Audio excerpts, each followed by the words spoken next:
Welcome to our daily show where we talk personal and financial development. And today we're talking about life insurance and real estate, how they go together, how we help many of our clients use both life insurance and real estate to build generational wealth, tax-free wealth, all kinds of great stuff. So we're going to get into it today.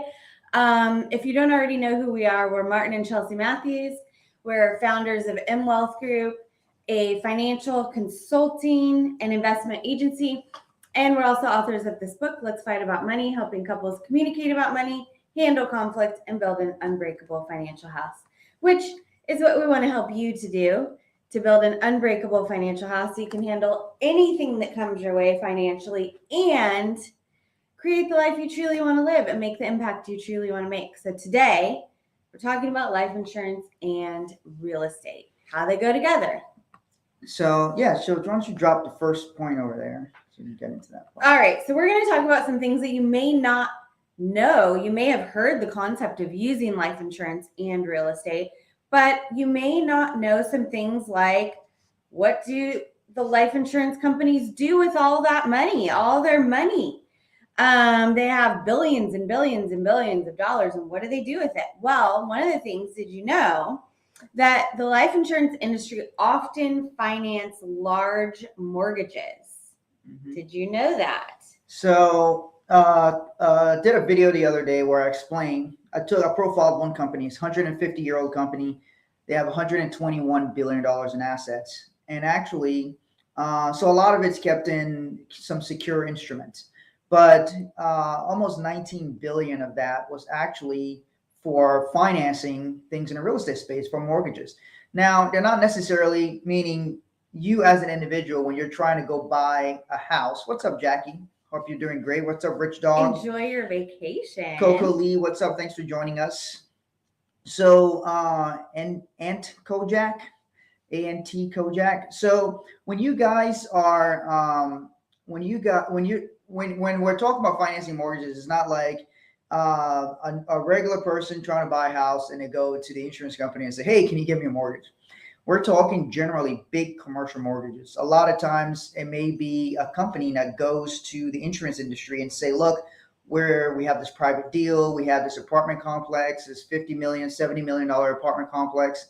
This is the cash flow. This is our history in doing these kinds of investments. And then they go in there. So a lot of funds will go to the insurance industry to raise capital to finance the real estate deals. So understand, a lot of these industries are integrated. No, not really integrated, but they do things with each other, right? So it's important for you to understand how different assets can work so that you understand how to apply them. But that's one of the things that they can do. Sometimes the insurance industry actually finance, a lot of times you'll see an airline, they buy a bunch of different airplanes. And you ever wonder, where does all that money come from? Well, sometimes they get financing from the insurance industry. So an airline company will go because they're trying to raise capital.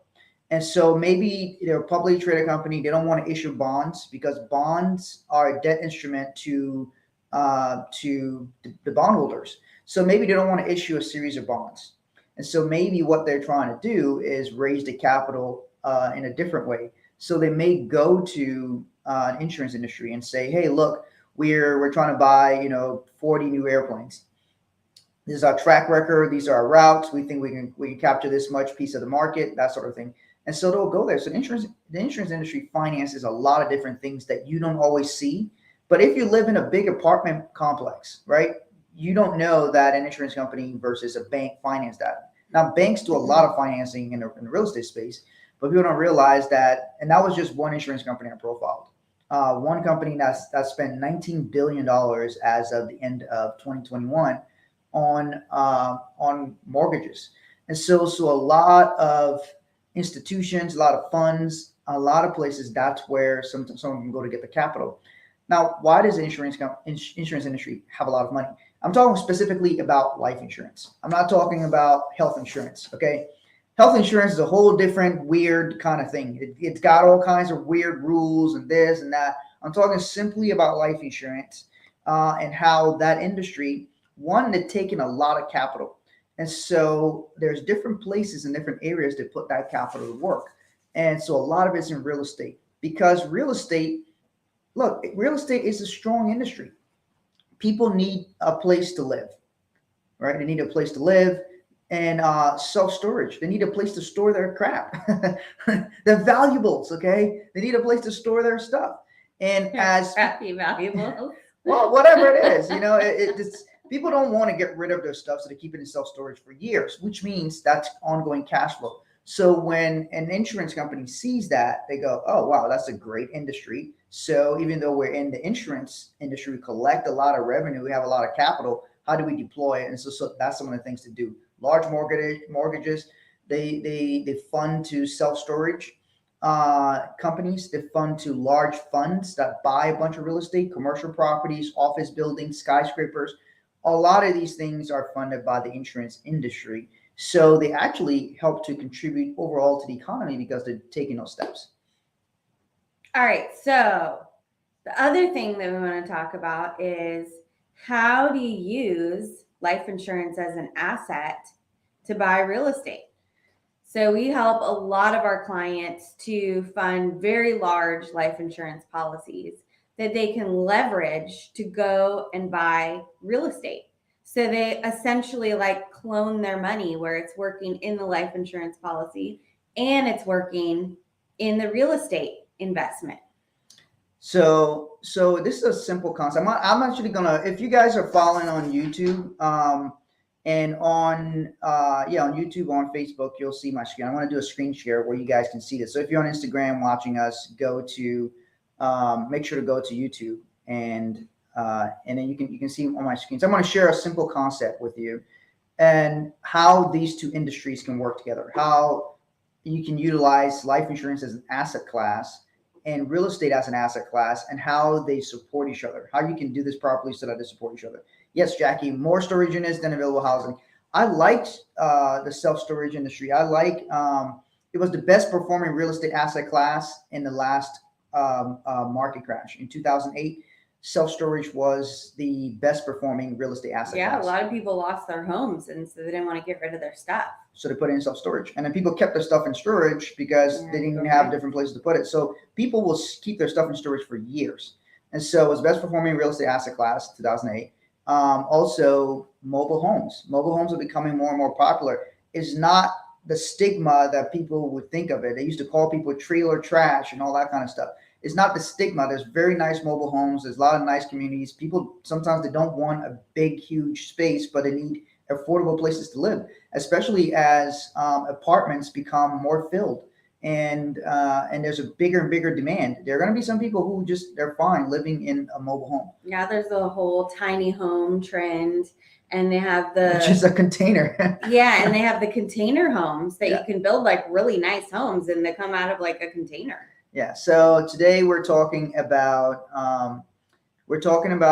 life insurance and real estate. I'm going to do a quick thing on my screen share here so you guys can see this.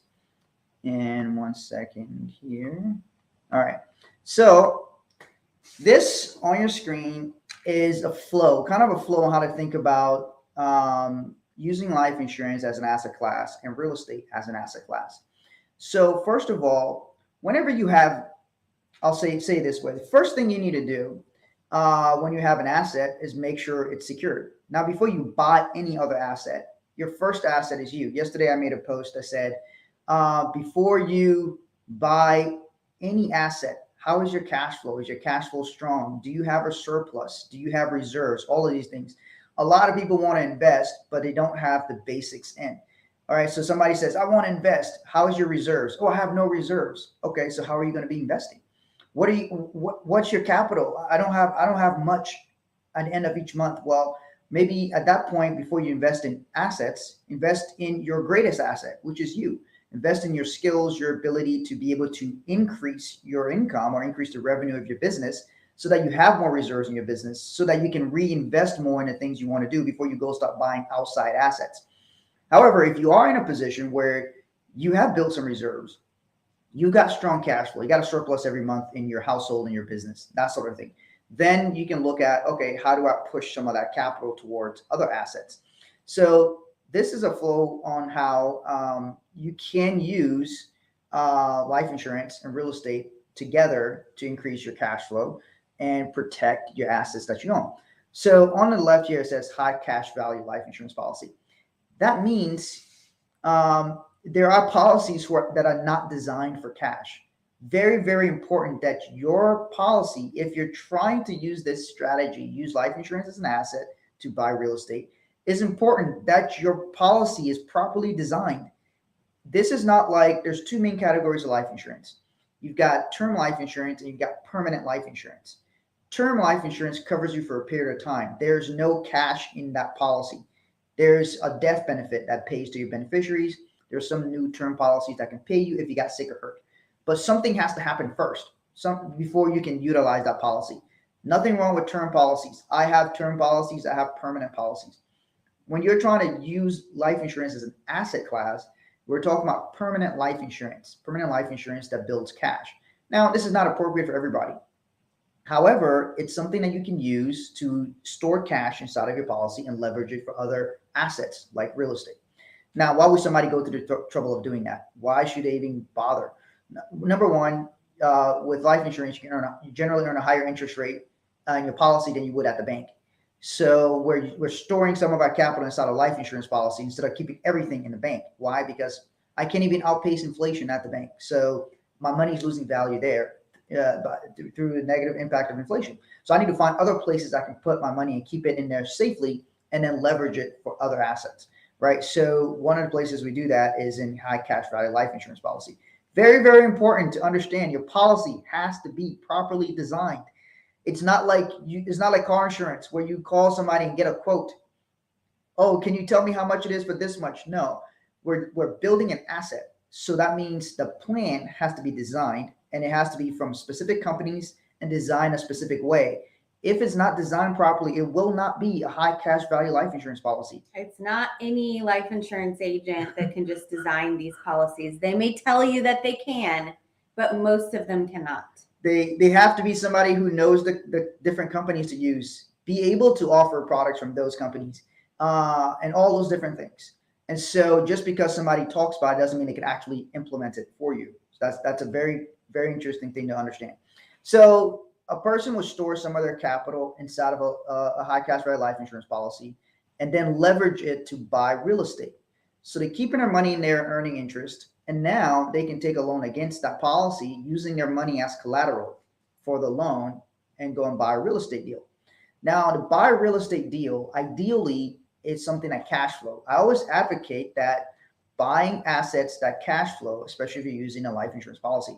So you leverage it, now your policy cash flows. You got two options. You can use that cash flow to pay down on the life insurance policy because you took a loan against it, or you can just use the cash flow for your lifestyle, depending on how your policy is structured. Now, because there is a death benefit on the life insurance policy, all life insurance policies have a death benefit. That means if I have a loan outstanding and my cash in the policy can either just pay off the loan or my death benefit can help pay off the loan and the rest of the money will go to my beneficiaries anyway. And I could leverage this policy multiple times, which means I could have loans outstanding on my life insurance policy and still take multiple loans as long as I have cash in the policy. I can take multiple loans against that and leverage it for other assets. So two very important points. Policy has to be properly structured and properly funded. So if your policy is properly structured, properly funded, and designed the right way, then you can actually be able to build it up and leverage it for real estate. So anything you want to add to that part?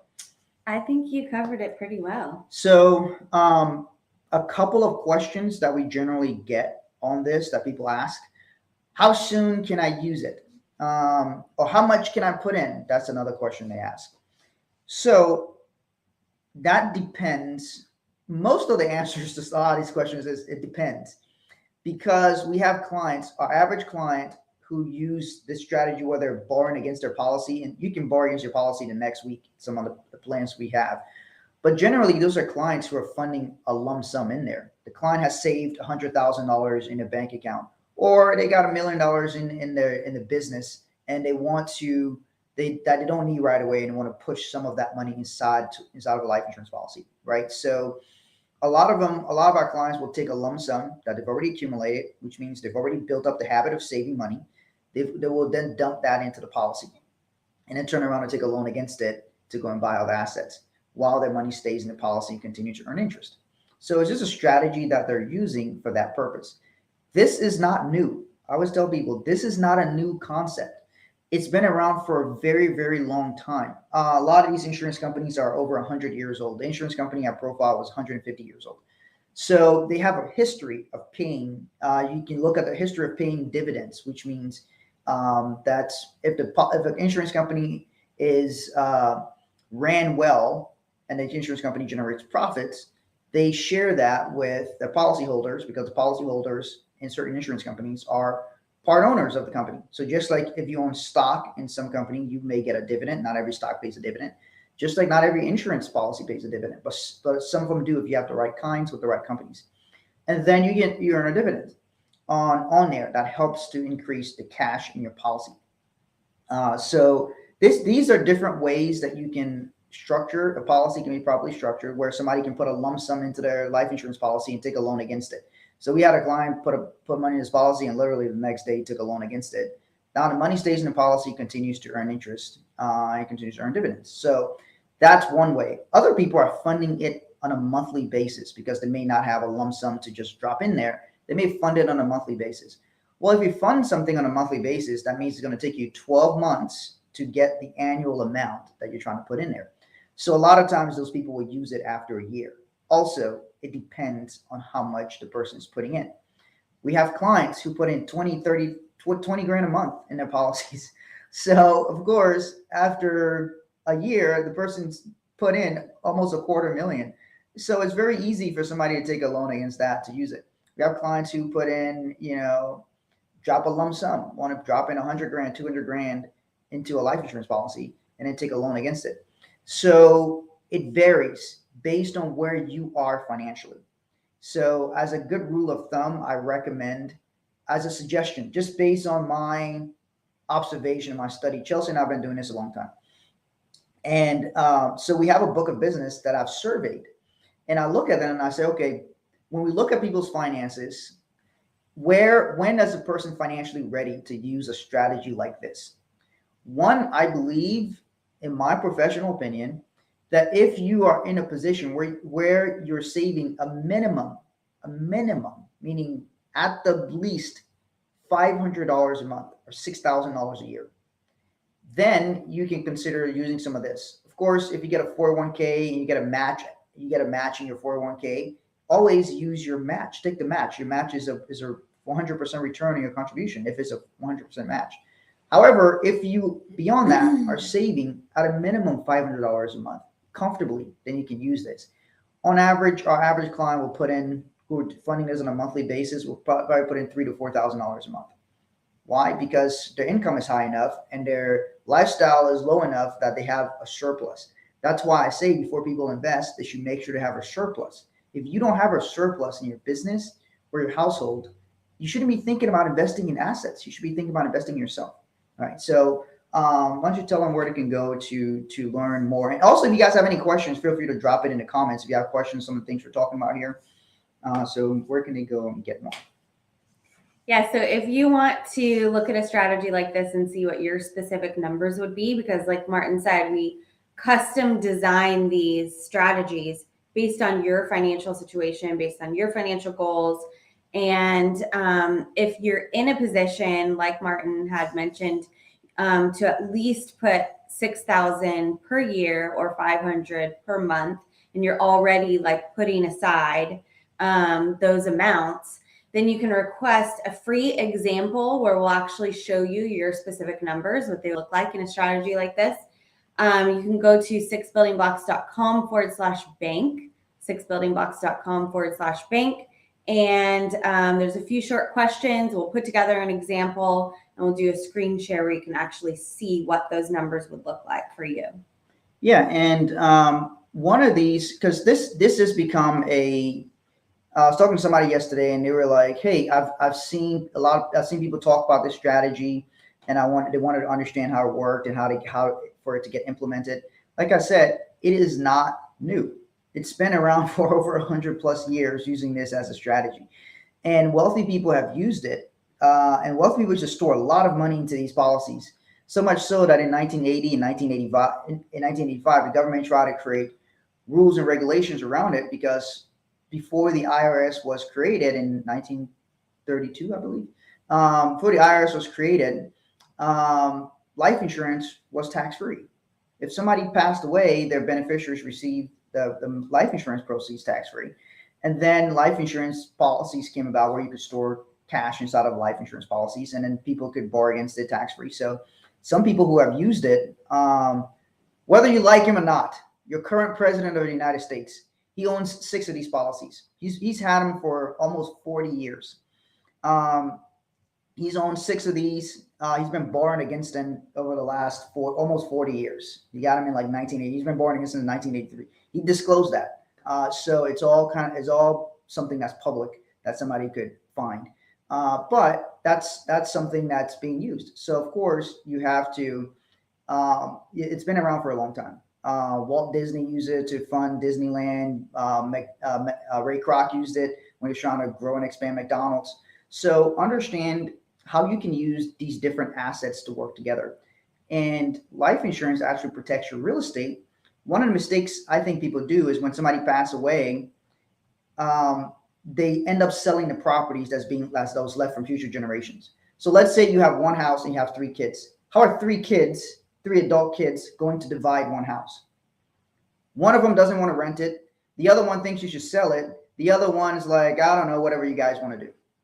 Okay, so what do they end up doing? They end up having to sell the property.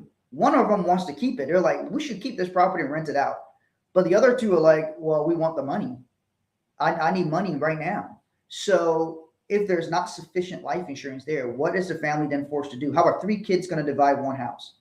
They have to sell it. You can't divide the house. What you can divide is the money. You could divide ownership. You could divide the ownership, but somebody doesn't want to rent it. So let's say you can rent the house for $2,000 a month. They're like, I could get $75,000 now. Why do I want to get like $500 a month for? So that's how some people will think. And so they may not want to get cash flow out of their share. They will force the other ones to sell it. So they sell the property. The same thing happened to Chelsea's family. Yep. You want to talk about that or no? You just like No. Well, my grandmother passed away and had several properties. Everything was supposed to go to my dad. Everybody knew that she wanted everything to go to my dad, but she hadn't updated her will in time. And so there was another part of the family who was part of her old will. And so all of these properties now had to be split between all these family members. My dad had to do all the work to go and, there was renters in all the properties. All the properties were paid off. And they wanted their money that they weren't even supposed to get.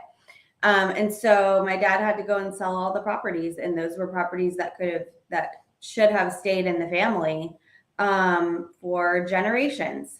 And so that's what happened. They had to sell the property and split the money. They'll liquidate it because you can't split no more a house. And so she had multiple properties. One of them is in Sedona, beautiful home.